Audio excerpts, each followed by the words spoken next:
What's up, girlfriends? Welcome to Girlfriend Therapy Podcast. You guys know we are having our year of conversations. And when I tell you that I have been talking to some of the most amazing women, it is an absolute understatement. My special guest today is not only a high school friend from West Philadelphia, born and raised, but she is an advocate, she is a wife, she is a mother, she is the beautiful Miss Tomika Bryant. Hey, Tomika. Hello, hello. How are you? I am so excited to be here. I'm so happy to have you. Now, I want to read a bit of your bio because I think there's some real cool points that we're going to talk about today. So, as I said, Tomika is a wife and a mother. She is a lifestyle, travel, and wellness writer who uses her voice to help other busy women navigate life and stay relevant and stylish through her popular blog, Life and Pumps. I absolutely love that. I think we'll hear and learn more about that. Tomika is also an advocate, and as a 9-year breast cancer thriver, she continually leverages her experience with breast cancer to help others. And this includes using her voice on Capitol Hill and serving as a patient advocate and mentor on various pharmaceutical research projects. That's sound like such important work. Again, hopefully we'll hear more about that. But also through her diagnosis and advocacy work, Tomika was empowered to focus on bridging the large gap between the healthcare system and the wellness movement. Again, I'm certain we'll learn more about all of the stuff that Tomika is doing, but I am so excited to have her for this week's year of conversation. So again, welcome, Tomika. I'm going to throw it over to you to jump in wherever you want, and we'll just All get the right. conversation going. All right. So let's see. I don't even know where to get started. I mean, you've said so much. And it's funny to me when people read and give me information back from my bio, I'm like, wow, I did a lot. That's probably why I'm tired, but I Right. don't regret any of it. Absolutely Amen. no. I couldn't imagine not doing what I do, despite the fact that, of course, I'm tired. So we can start, I guess, with Life and Pumps. So Life and Pumps literally came out of a blog that I had when my children were young called My Mommy's Neighborhood. And at that Oh, point, I sold real estate. So it was kind of like the things that a mom need in the neighborhood. You know, if you're buying a home, these are the things that you need.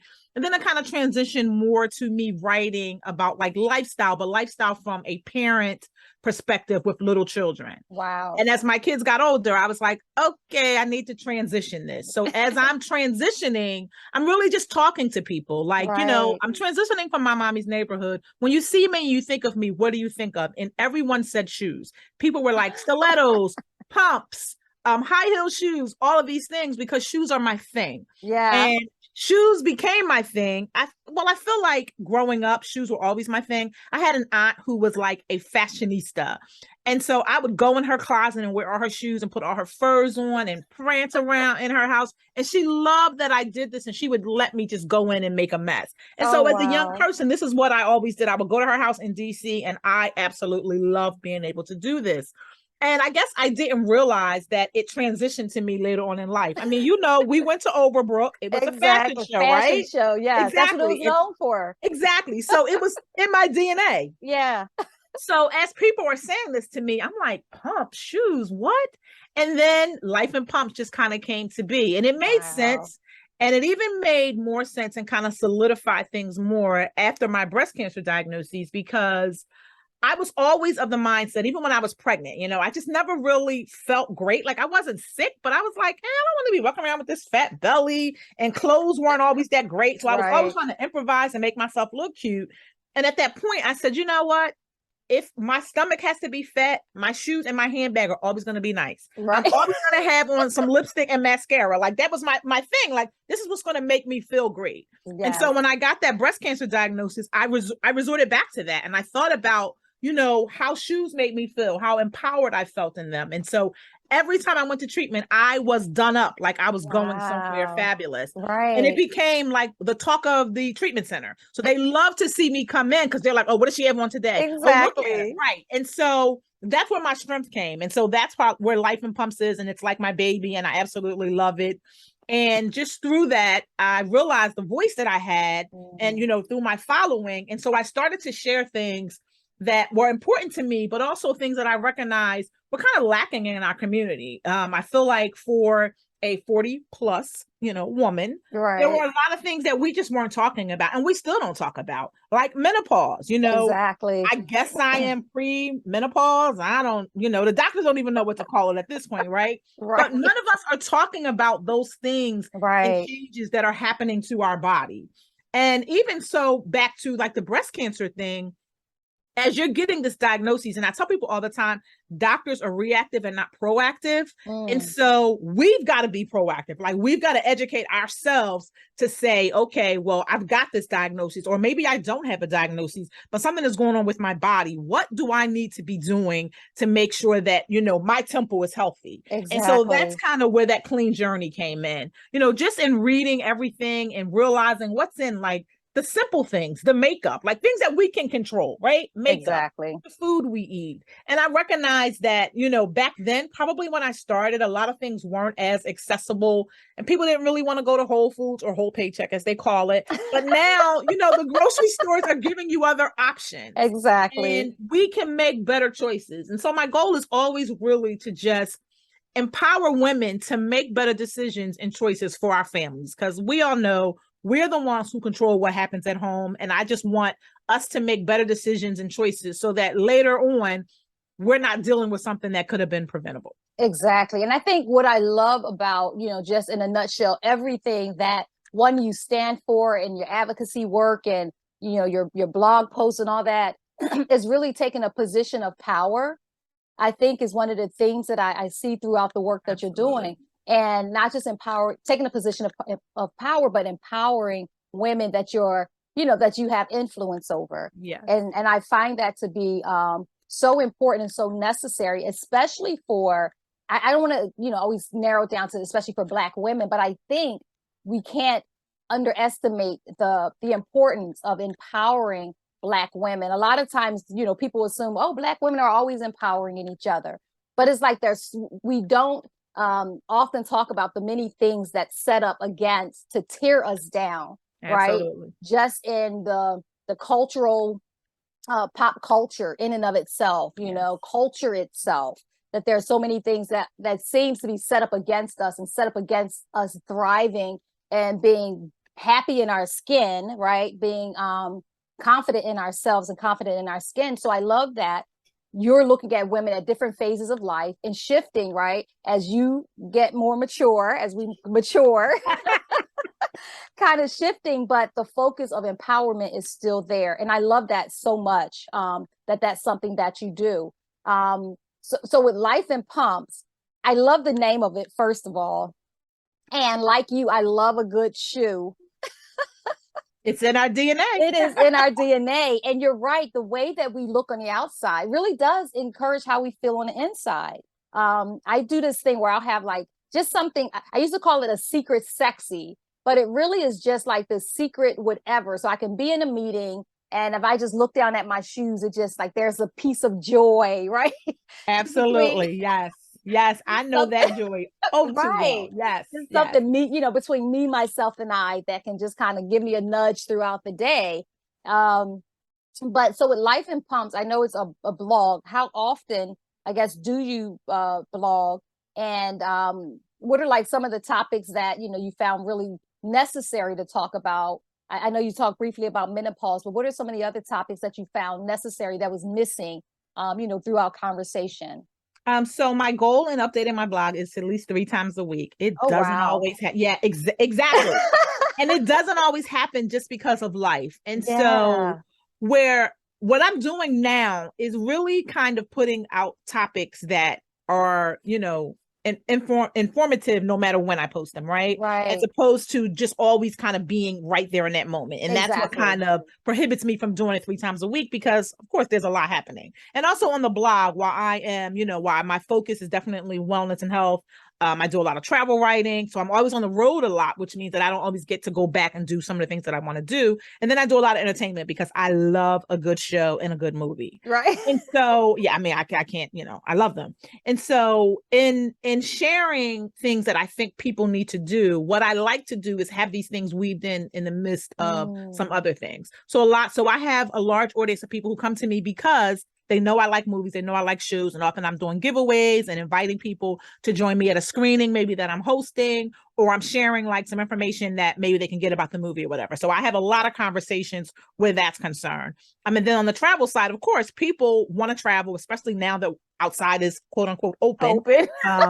People want to go and they want to know where to go. And I'm all about a great trip, but I'm a budget girl. I like luxury, but I like it on a budget.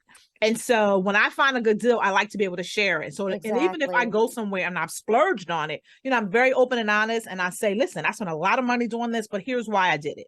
And so I like to set people up and let them know kind of what to expect and what to see. I'm a big Disney girl. Disney is not cheap, but I do believe it's a trip that every family should take at least once in their lifetime. Right. Plan it out. You don't have to do Disney top AAA luxury, but you can do Disney moderately and still have a great time where your kids will have no idea that you did this on a budget. Right. So that is very important to me because growing up, I wanted to go to Disney. My dad took me when I was young. I had no idea how much Disney cost. Like I had no idea the sacrifice. I literally had no idea the sacrifice that he did to make sure that we got to go there.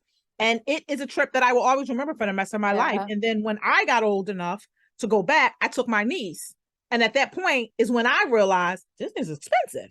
And so I worked for the airline at the time. So I would get a discount to go into the park and I flew free. So my niece would come along with me. And so she had no idea that Disney was expensive because I was exposing her to it like once a month.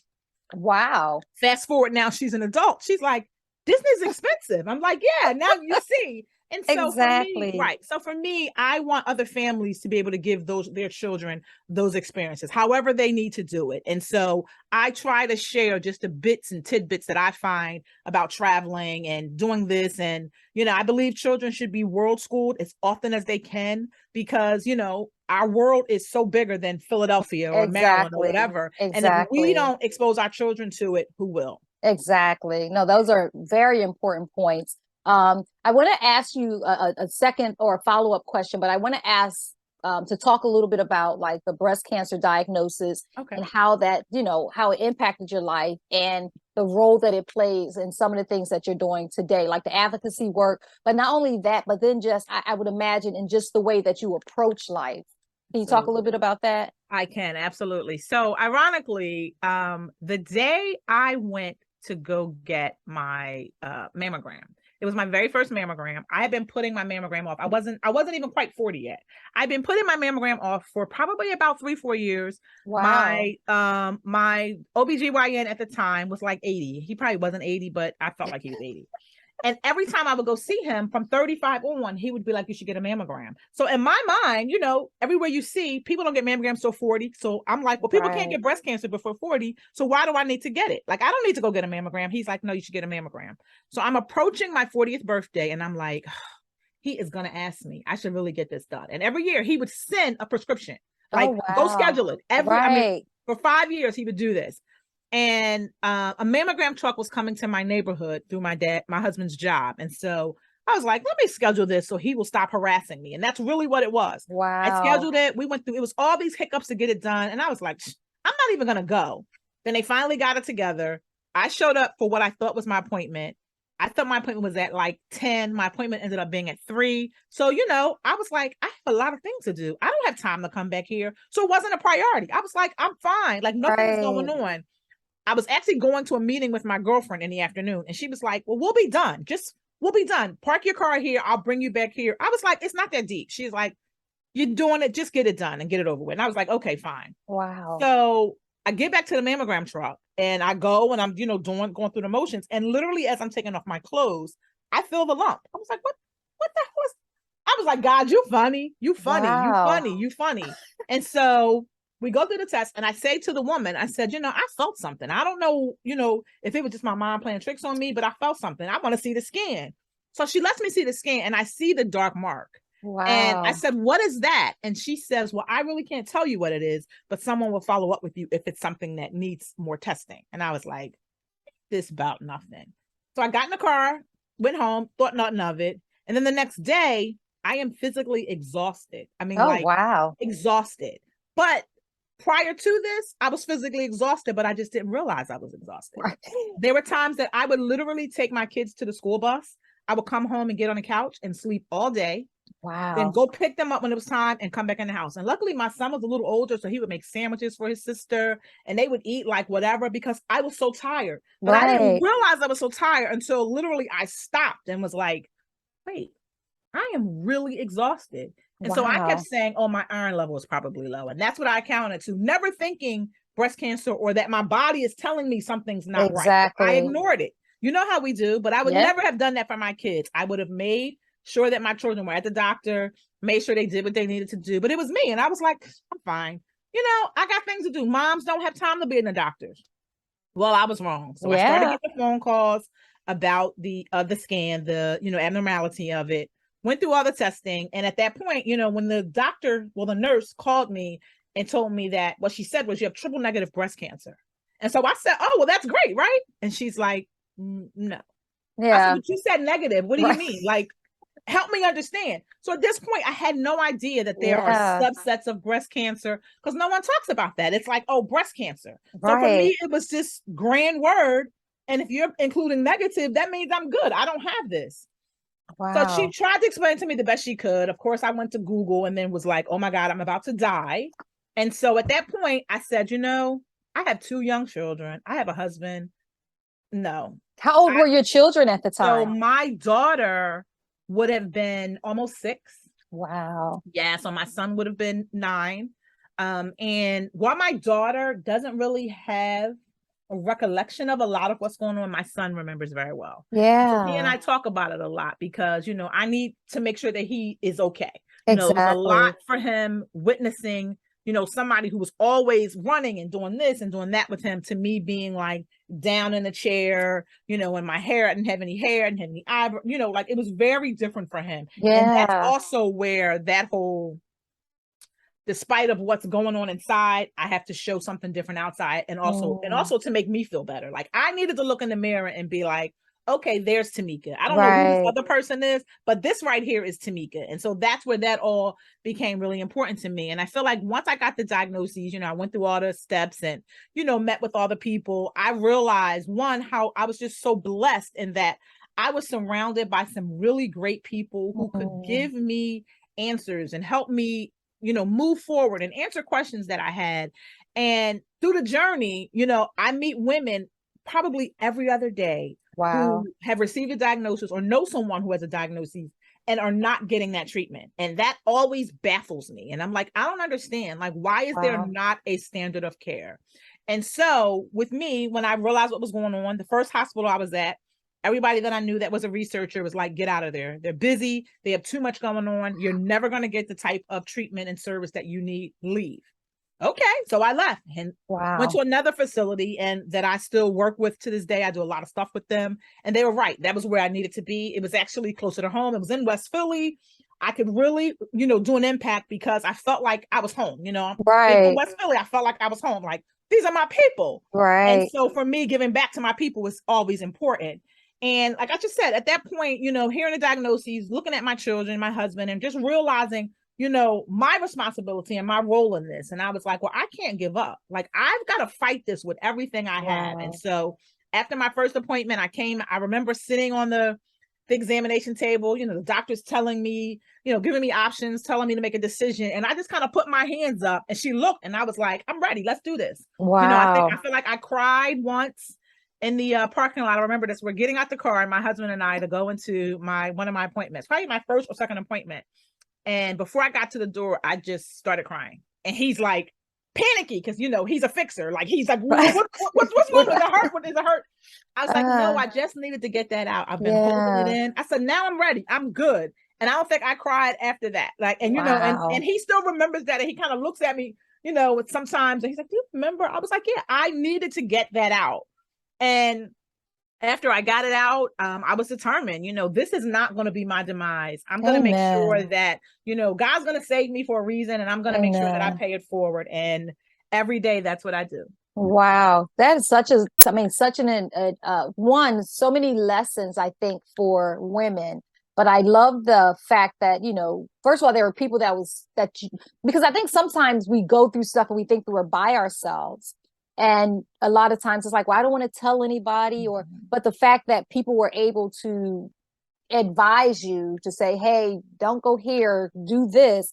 And then you feeling, again, empowered enough to advocate for yourself. And now to be on the other side of it and advocate for other women. Right. Yeah. Like that, I think it's so important and so necessary, especially when you think about an inner city experience and knowing that, one, a lot of people don't go to the doctors the way that we're supposed to. We don't follow up the way that we're supposed to. That's the key word right there. Follow up. Yes. That is so key. Yes. Did you want to say more about that? No. So what I'll say is, just even in the work that I'm doing now, what we've found is that even though there are women who go and they may even get the mammogram, they never go back to do the follow-up. Wow. The numbers of women who do not do the follow-up are insane. And a lot of them, unfortunately, happen to be African American or minorities. And one, we realize that a lot of it is depending on the type of work they're doing. Exactly. Oftentimes they can't, right? Not knowing what their familial setting is, they can't do it. And then the other thing is they can't afford it. Yeah. And so what we've realized is that Medicaid and Medicare oftentimes will cover the mammogram, but it doesn't cover the next steps. So people are like, well, I got the test, but I can't afford whatever comes next. Wow. So I'm not going to bother with it. Crazy, right? That's insane. Crazy. Yeah. Yes. It really is, because you think about, I mean, there's so many deterrents to taking care of yourself. And you talked a little bit about, like in your bio, talking about even like what we eat and the things that we put into our bodies and put on our bodies, and how that could impact our health as well. I always find it interesting that in a lot of the lower income communities, that a lot of times they don't have the choice of healthy eating.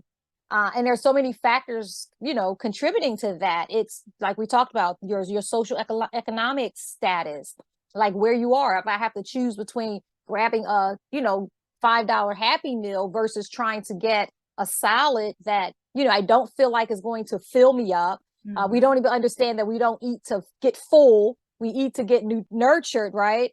And so just getting those really simple, what seems like simple education about taking care of ourselves, the preventative medicine, which is a lot of times about the choices that you make. So many good nuggets in that. No, really. I mean, absolutely. Absolutely. And you're right. Like, we don't recognize, I mean, you said it right there, that we should not be eating to be filled. Yeah. We should be eating to have nutrients, but we don't do that. We don't do that. And I think a lot of it also goes back to, growing up, and it was like, you must eat everything on your plate. Yeah. Yeah. Right? Regardless of the fact that your body might be saying, I'm done. Stop feeding me. But you're taught you better eat all that food. Right. And it goes, and and even though the message wasn't wrong, we, as parents, as our parents, they wanted us to eat. Right. But they just didn't recognize, the importance of portion control and all of that. And so now that we know better, we've got to do better. We have to. That's always my message to people. Yeah. And then I think being in a position to be teachable, like I always say, what is that? Like eyes wide open. It's like you make an educated decision about whatever it is that you're doing, like really understand your body, and then make an educated decision based on that. I know a couple of weeks ago I posted, and it just hit me like that chitterlings are intestine. And I'm like, right. I've never been a fan. So I am, if it does not look good, I won't eat it. Oh my gosh. If it smells funny, I won't eat it. Exactly. So, yeah. But then people were kind of like, well, they're good. And it's like, but it's challenging the very idea that you are eating some things, intestines, like understanding what passes through the intestine, and we are eating it. And I had someone even comment like, well, that was, back in slavery, that's all they had. It's like, but we're not enslaved anymore, right? So we have to be able to educate ourselves, and even the things that we didn't, like our parents didn't know. I know I was raised by a single mother, and it was kind of like, we're going to put on your plate what's inexpensive. So the whole hot dogs and, all that stuff, those were things that were inexpensive. And my mother, was able to purchase to feed her, her 4 children. Mm-hmm. But it's like, now that you know a little bit better, and we'll spend money on purse Shoes. bags, shoes, all that stuff, but we do not spend money on our health, right? Mhm. So it's like it goes back to that appearance on the outside, making that more of a priority than what's going on the inside. You Absolutely. And know, also, and what I tell people is it's a lot cheaper to be preventive mm. than to deal with it Oh my after the gosh, fact. exactly. Because, God forbid you don't have good insurance. Ooh, Healthcare is not cheap, and from all of my stays that I had to go into the hospital to do various things, I wow. always asked for an itemized bill. And at one point I used to show people just Yes, as a reason, like, look at why I need you to just eat some fruit. I don't care what kind of fruit it is. I just need exactly. you to eat some fruit. This is why I need you to do this. This is why I need you to eat some spinach. And I understand that Right. maybe buying that spinach is not always easy, or it's easier, like you said, to buy, Yeah, certain types of meals, to go fast food. And I'm not saying don't do that, because I recognize that sometimes that is your lifestyle and what you have to right. do. But now we can make better choices, and It, we can. exactly. And here's the thing, too. One of the things that we practice is intermittent fasting, which is something that you never learn, right? It's Right. always you got to eat, breakfast, a snack in between lunch, a snack in between dinner. Like they're, if society tells you, even the healthcare community will tell you that you have to have, 5, 6 meals a day, including snacks. And it's like, no, your body needs time to heal from what it is that you ate. And so when you talk about like, and this is not to be preachy, so hopefully people are taking this like, but it really is really to help enlighten and open your mind to Absolutely. It's a think mindset. differently, Yep. right? Because if you're not eating 5, 6 meals a day, including snacks, then you're not spending as much and you're not consuming as much, which means you're not putting out as much. So if you look at it like I'm going to eat, a meal and a half a day, which is fair if you're eating the right meals to get the right Absolutely. nutrients that your body needs, because that's really what it's about. Right. But I know that myself included, at times I become a stress eater. Mm-hmm. And I love a good cookie. I love a good cupcake. And there are times where, my husband and I will go out to dinner and they'll bring the bread. And I'm just like, oh my God, that bread smells so good. But it's like, And okay, it's I hot. can't drink. Right. And so I'm like, all right, I can't eat the bread because I want a glass of wine. So I make those decisions in real time. Like, I'm not going to drink wine because I want to, I want some cake for dessert. And it's like, if you get in a habit, I think, of making those kind of decisions in real time, I think you will absolutely, one, notice a difference in your body and your body's health. Mm-hmm. I remember years ago, I just remember like the Holy Spirit was like, pay attention, like out of nowhere, it felt like, pay attention to what you're eating. Mm. And this must have been like maybe in like September, October time frame of that year. And so I started paying attention to what I was eating. So I went on a fast where I did like 2 days of, not eating anything, just drinking water. And then when I started reintroducing food to my body, I was paying attention to how it made me feel. And one of the things that I absolutely loved was pasta. And I realized when I ate pasta, it was like Wow. somebody shot me with a dart, because Mm-hmm. I would be exhausted. Yep. Like I would be dragging for hours. And I was like, I just need a nap after eating pasta. So, Yep. I paid attention to all that. Eating bread, I would eat bread and I would be so mucus filled, Mm-hmm. because it was like the yeast in the bread was not. So it's like paying attention to those little things. And it doesn't mean that you can't have it, but pay attention to how it makes you feel. Pay attention to, do I have time to eat this pasta and then be exhausted for the rest of the day, dragging, like pay attention to those things. So now I'll have pasta, but I'll do it like on a weekend when I don't have anything else scheduled. I don't do it that often because I'm a busy person. Right. I have like a wine fridge that I don't even get to drink wine as nearly as often as I want to, because, even drinking wine, it causes me to feel a mucusy and, you know, um, It's tannic in it. stuffy and things like Yeah. that, right? Mm-hmm. Yep. Yeah. I mean, so what I tell people is, so literally, full disclosure, right now I went to the doctor when I came back from Martha's Vineyard in August, and she's like, these your sugar numbers are really crazy. I don't want to say you're pre-diabetic or diabetic. And I was like, I ain't claiming none of it. What we need to do. Exactly. And she's like, we got to get you moving again. And because I'm always working from home in front of the computer, oftentimes I'm laying in the bed on the computer, watching TV, eating something. And so I had to then Yes. revert back and be like, girl, what are you doing? You know better. Yeah. You know better. And so how I do, and I tell people, you know, I am not a vegan by any means. I don't like fake meat. If I want a burger, I should eat a burger. But I just need to be mindful of the quality of Exactly. meat, right? You Exactly. know, and I tell people, I realize everybody can't eat organic meat. Understand that. But you can also look at the meat and determine this doesn't look good. So maybe I won't eat this, or maybe I won't eat as big a piece, you know, and I tell people everything in moderation. So the last time I went to the doctor, we were talking, and my problem was really that I didn't eat breakfast. You know, I would make breakfast for the kids, or my daughter, who's only one home at this point, I would make breakfast for her or get her muffins and things like that for breakfast. Yeah. But I never made sure that I ate. So noon would come around and I would start getting hungry, but I would be in the middle of something. I'd be like, I'll eat later. Right. Next thing I know, it's 3 o'clock. My head is hurting because I haven't eaten. Right. And I was like, I can't keep living like this. And so that's really what was happening. So now I am very mindful of making sure that in the morning I eat something. Yeah. And then what I told her is, I said, you know, I like ice cream, but I realized I can't eat ice cream at 10 o'clock at night. So maybe I'll start eating it at 10 in the morning and then go work out. So for me, now I walk on the track every morning after I drop my daughter off at school.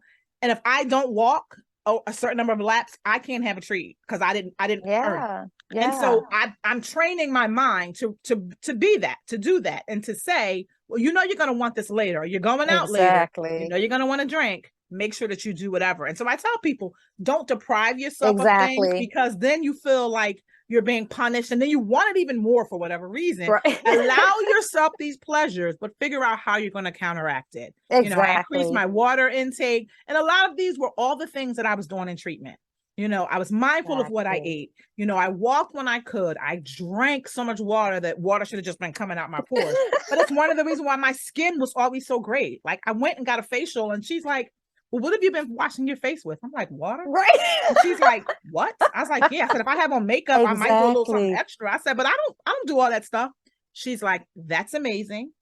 She was like, I don't know the last time I've had someone who said that. I was like, yeah. I said, you know, I was taking care of what was going on inside. So that way, when it showed outside, it would be different. And I just reminded myself, you got to get back to that. And I tell people, it's okay to fall off the train. Just don't stay off. Exactly. And like you said, in moderation is fine. But I think is important also because, I mean, you mentioned like not being a vegan. And I think when I kind of stopped, you know, and paid attention to what I was eating, meat was one of the last things that I introduced back to like my body. And I'm not a big red meat eater. So that, you know, wasn't something that I did. I may have a steak. I think this year I've had more steak than I've had in the past probably 5 years. Wow. But I think I've had steak at least 4 times this year, which is which I usually would do like steak once a year. But mainly because of the way it, you know, your body has to digest it. But then I think also finding a place, like you said, knowing the quality of the meat that you're eating is going to be a little more expensive. But if you're going to indulge, you want to indulge in the best quality. And I think is really unfortunate that, you know, eating healthy comes down to being able to afford it. Yes.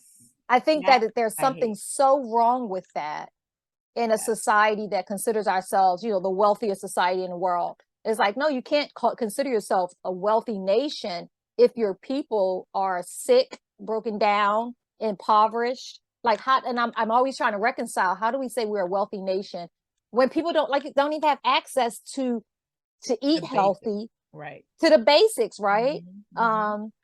So I think that's one of the things. Now, I don't want to get too far into the political thing, but I think you can't talk about health, you can't talk about wellness, you can't talk about preventative measures and practices without talking a little bit about politics. And I know we're up at, you know, and we didn't even plan to talk about this, but I like I said, you can't talk about those things without having that conversation. And whatever your political lean is, your political affiliation is, you have to be able to understand that all that plays a part in your voting, right? Your voting practice. Absolutely. So I know you mentioned that you know, talked at Capitol Hill. What are some of the things or points that you can make around that idea of, you know, politics and health and wellness? I mean, it makes a huge difference. I mean, like I said, so one of the things that we lobbied for on Capitol Hill was to enable women, men, whomever on Medicaid, Medicare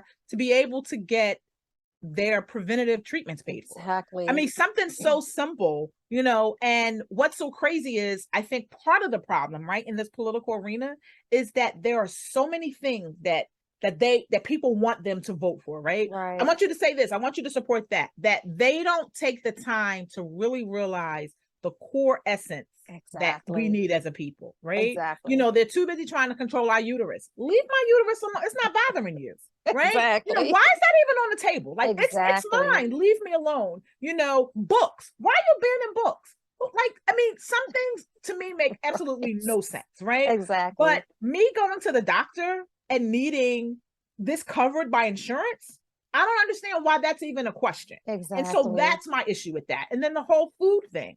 We all know that we need to eat for nutrients, right? We can't get nutrients from bad food. Call it what you want.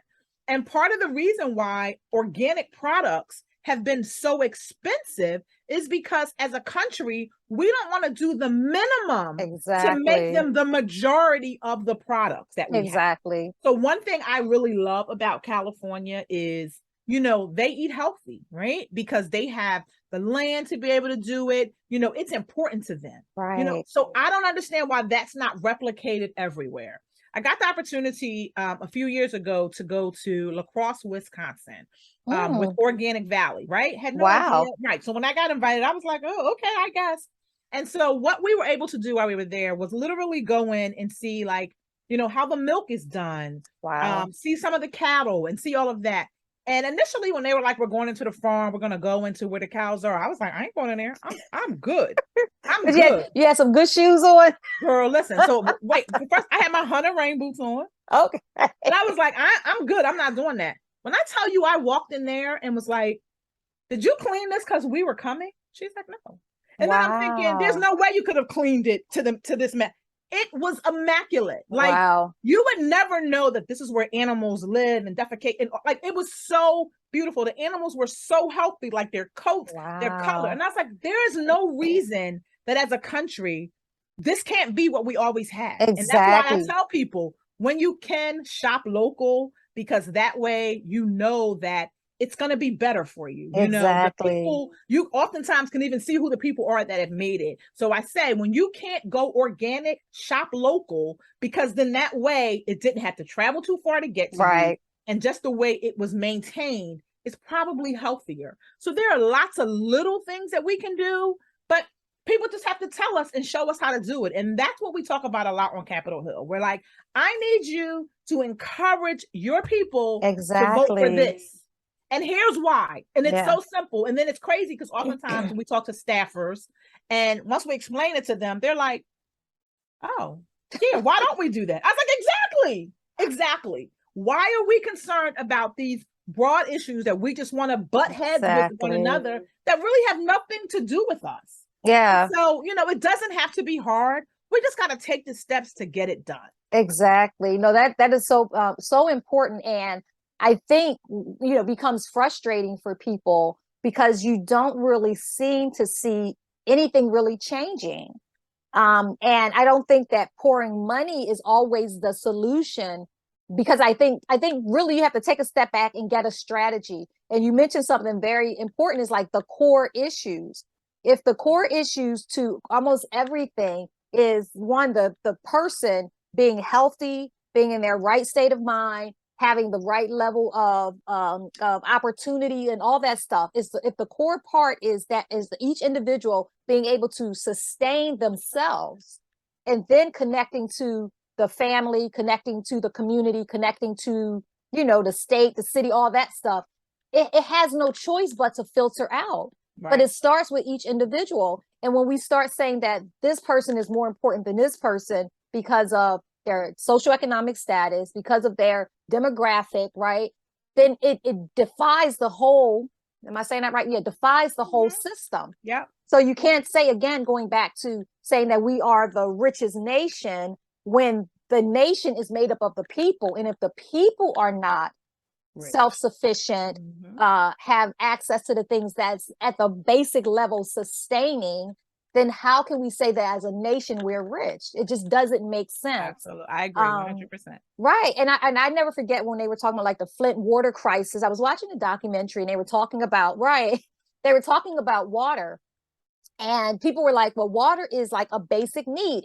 People should have access to, to potable water. Is that the right word?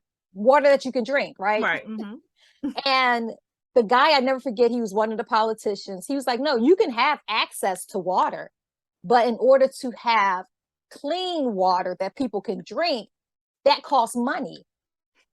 And when you stop and you think about it, it's like, okay, well, invest in the system or whatever is needed. But something as simple, Tomika, as having water that filters to someone's sink for them to be able to drink it, they're like, that even comes down to social economics, because the piping that we're going to use in this district, in this area, is only going to be sufficient to what this district and this area can afford. So it goes right back to, because your socioeconomic status, you're not able to put more into the system. Therefore, you're going to get out what you're able to put in. That makes sense. And it goes back to even the education part, right?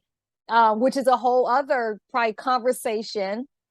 Because if people are not being, first of all, if people don't have what they need to sustain their day-to-day life, then I'm not thinking about what I'm eating. A lot of times I got to get my kids to school. I got to get to this job. I can't be late again. I can't miss the bus. I got to travel 2 hours to get to work, to get this paycheck so I can keep a roof over my head, keep food on it. It's like life can become just so demanding that you don't even as an individual have time to think about what do I need to really live a sustainable life. Something that, when you think about it, right, as we're saying it, it's like, it's so simple. Like, we know what we need, but while we know, oftentimes we can't make it happen. Exactly. And that's where, when we live in the wealthiest country, that shouldn't even be a problem. Like, I should be able to say, oh, I need XYZ. Let me schedule it and go get it done. It should not be hard. And especially things that we need to sustain us. Right. I'm not talking about me wanting a Gucci bag because I happen to like Gucci and Louis Vuitton. I'm not talking about those things, right? I'm talking about the basic necessities. Exactly. I mean, like, the Flint water crisis still baffles me. People need water to live. Right. Like drinkable, safe water. Right. We know this. I mean, our bodies are made up of water. We know this. But the fact that no one thought it was a problem that these people were drinking rust. Right. I just will never in a million years ever understand. I won't. Like, people have tried to explain it and say this, say that. And I said, you know why it was acceptable? Because they were Black. Yeah. If they weren't Black, it would have not been acceptable. And we have got to do better. Yeah. Like, we have got to do better. So. And I would even argue that it's not even just being Black, because, we do get into the conversation between Black versus white, but I am more and more convinced that it is poor versus wealthy. Got it. You're right. You're right. I agree with that. You're right. And I think when we understand that, because what tends to happen, and this is probably a totally different topic, but I just want to make a quick point. But what tends to happen is when we submit everything as a Black versus white issue, then it's adopted as a Black versus white issue, and then poor white people don't identify with the issue because they're poor white people, and they're looking at this Black person and saying, no, you don't have the monopoly on struggle, or the monopoly on poverty, or the monopoly on the government not caring about you. You don't have the monopoly on that. And then you have wealthy Black people who would try to dismiss the argument that this is a Black issue. So there's so many issues when we just narrow things down from Black to white. But I think when we look at it more collectively from, again, poor versus wealthy. And I think that's the big challenge. Because no, I agree. Absolutely. Absolutely. And I'm saying Black because most of the documentaries and everything I saw, those are all the homes that they were generally in and out. And I'm like, let's look at this. And you're right. It is definitely, it always, no matter what seems to happen, and I find this in pretty much everything I do, it always boils back to money. And that's a shame. Exactly. And that's a shame. Because once again, if we're the wealthiest country, it should never boil down to money. We should always have money for the things that need to happen. Exactly. And the reality is that we do. But because there's such a disproportionate amount of wealthy versus poor, you're gonna continue to have those issues, which bring us back to the political thing. If I'm wealthy enough to buy, this politician, then my best interest is always going to be at the top of their list, because it goes back to, what can I, what do I have enough money and resources to pour into? Yeah. And how do I, and that's the only way, honestly, the only way that you're going to make your life easier is if you have the financial wherewithal, whether it's pulling your resources together collectively, again, as a community, as a family, as a household, bringing those resources together and seeing because you're going to get a better reach with your money or with your, your financial resources if you're pulling it together with other people that may not have as much, if that makes sense. It does. Absolutely. It does. And so, but then what comes along with, with this impoverished, I guess, mindset is this sense of distrust, right? Because it's like, well, I don't know that I can trust you to do right by me. And so now that's keeping me alienated. That's keeping me from investing in you in any real way. That's keeping me from investing in a community in any real way. I don't know how we got into this topic, but I think it really is just this universal problem that manifests itself through the lack of financial resources that makes it difficult to take care of your, to have a healthy preventative eating and lifestyle, right? That then feeds into the healthcare system that you can't really afford to do what you need to do. Like I think it all points back to a lack of, or not even a lack of resources, but misdirected resources. Absolutely. And accessibility. Yes, and accessibility. And I think in this political age that we're in, I would hope that people will start looking at it more in that way, because I really believe that wherever you start, like there's a core problem that is connected into all these different things. Yes. Education, healthcare, health and wellness, preventative, employment rates, like all of that. There's a piece that's connecting into all of that. And I think when we use our focus to solve that problem with that collective problem, then you'll start seeing some of the manifestation and changes in these other areas. Absolutely. But when, I mean, think about the crime rates.